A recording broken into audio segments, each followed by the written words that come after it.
এই ক্ষেত্ৰত আমাৰ প্ৰতিজ্ঞ কি হ'ব?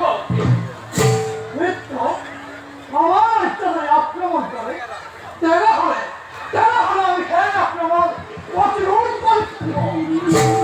তাৰ বাবেতে সম্বল আৰু জন্ম আমি হ'ব তারপর আমার কি লাভ হইল?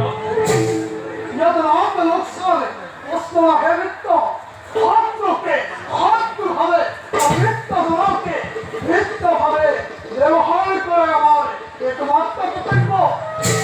আমার বিচার মতে এই দিগ্বিজয় নিশ্চয়ই পৃথিবী অশান্তি দূর করবার বাবে নিচ্ছাদিত হয়েছে। সময়ত আমি সহায় কৰিব লাগিব। তাইতো বড় মিত্র চল আমি রাজা ধৃতরাষ্ট্রের আগমনের অপেক্ষা করবো। বড় মিত্র